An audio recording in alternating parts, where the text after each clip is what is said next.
If you follow my work here at Breakthrough Marketing Secrets, I can pretty much guarantee that you're selling something. My core audience is copywriter entrepreneurs, which is people who are involved with copywriting in some way, but who are also entrepreneurial. And of course, in copywriting, we're trying to get a particular business result, leads, customer sales, profits, right?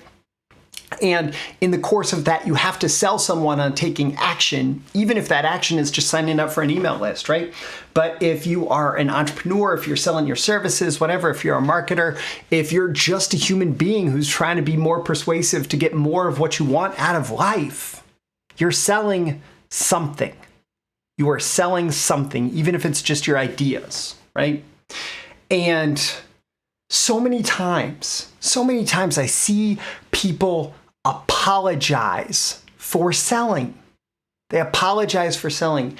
And this is going to take away your results. It's going to make your results worse. And I'm sorry, I know that society beats it into us, and stories that we see in various media, movies, etc., beat it into us that salespeople are bad. But the reality is that salespeople are good. Salespeople, sales, the actual act of selling is pretty much ethically neutral.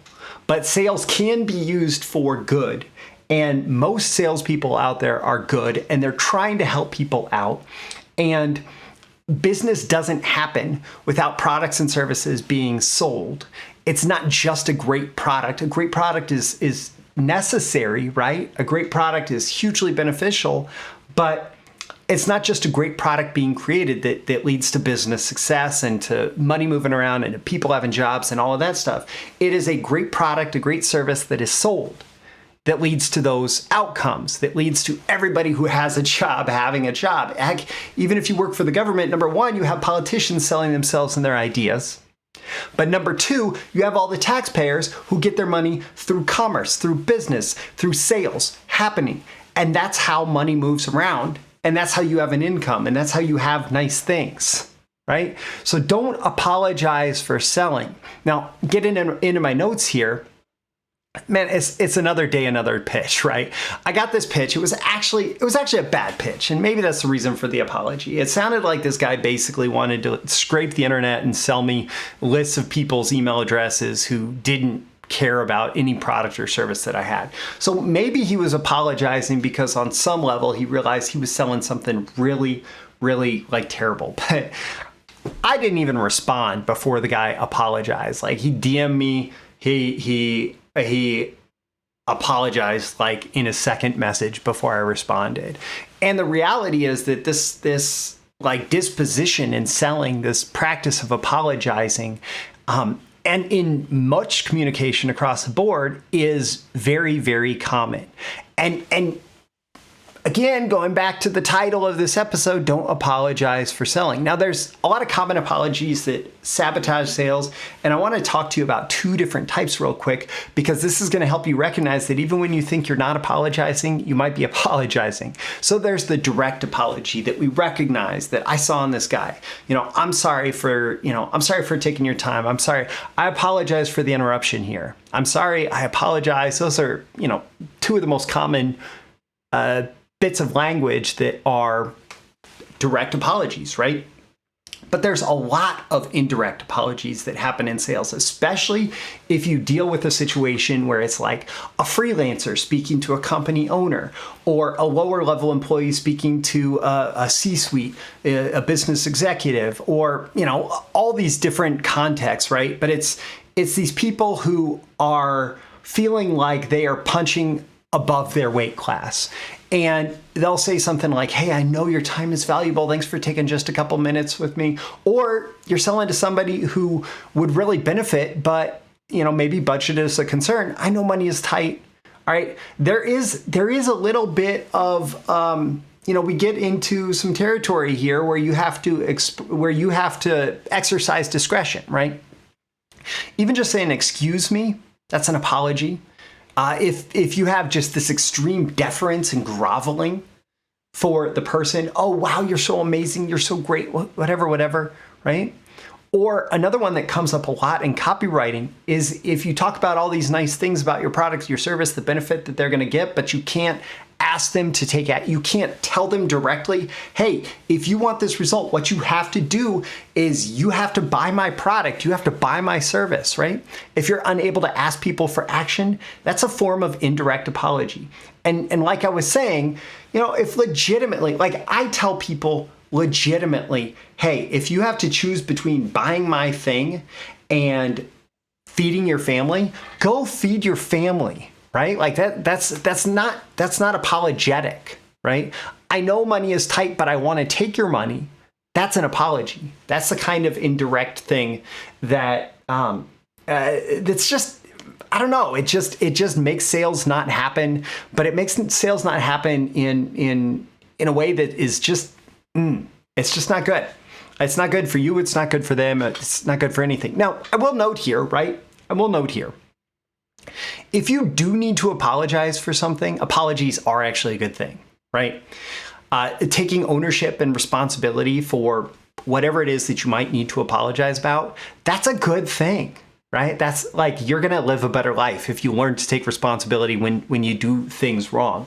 Something that I talk to my kids about all the time. Like, it can be a little bit uncomfortable if let's say you had an accident. You accidentally, I don't know, you were playing a game and you accidentally smacked your sibling with whatever, like stick or whatever you were playing with in this game. And a complete accident. It can be uncomfortable to say, oh, shoot, I'm sorry. Like, I didn't mean to hit you. I didn't mean to hurt you. I'm sorry that happened, right? But that's an apology that's necessary, right? I'm talking here specifically to people who are selling, assuming that you have a valuable offer that's of benefit to the prospect in any media, including one-on-one conversation. Like, you don't need to apologize for selling. Now, how do you do this whole unapologetic selling thing, right? Unapologetic selling starts with your mindset. So there's this common image of if you're hanging out with your kids, and God, I've had to do this myself. Hanging out with the kids in the kitchen, making dinner, whatever, and they reach for the hot stove.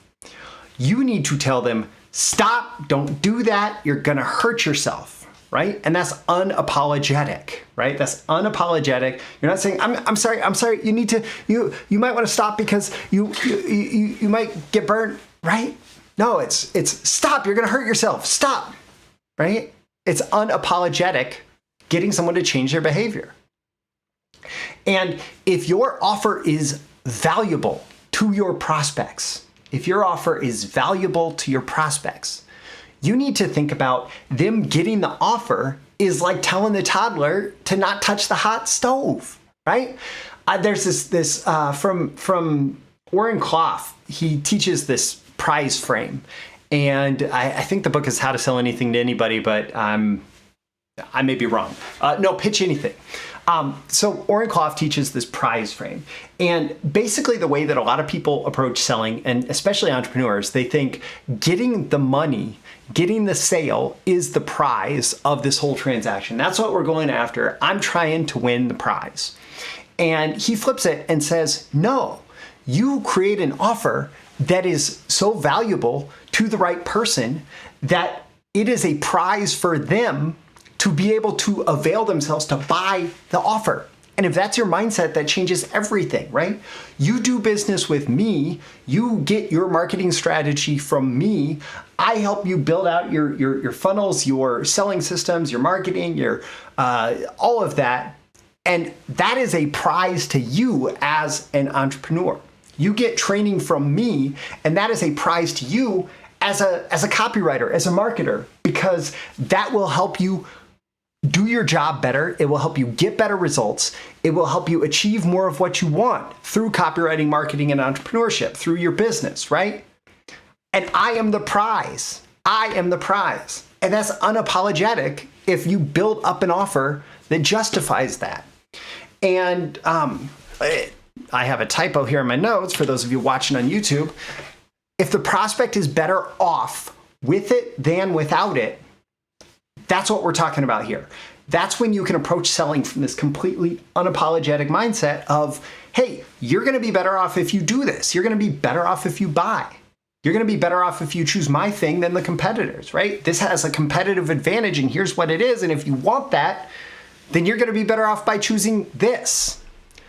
And that's where you're coming from when you're selling without apology. So if you want to sell without apology, it definitely has to start with that great offer. It has to start with something that is valuable. And you present the offer to the prospect. You say, if you have this problem, this challenge, if you have this unfulfilled desire, here is the solution and here's how it works and here's why it works and here's examples of people for whom it has worked in the past, right? And then we help them establish a buying criteria, right? If you want this, if you have this problem and you want this solution, here's how you need to decide if the solution is right for you and if you're ready to take action on it, right? And so you establish, okay, here's why this is advantageous over not solving the problem. Here's why this is advantageous over trying to solve the problem yourself and like going through the whole process that we went through to create this solution. Here's why this is advantageous over other solutions that are available in the marketplace, right? And does it meet all of these different buying criteria? And are you interested in meeting all of these different buying criteria? And if the answer is yes, if all those buying criteria are met, then you can say, take action. Like you can boldly ask for action. You need to buy this. It is in your best interest. I still remember back when I was selling IT training, there was another guy who answered just the random phone calls that came in.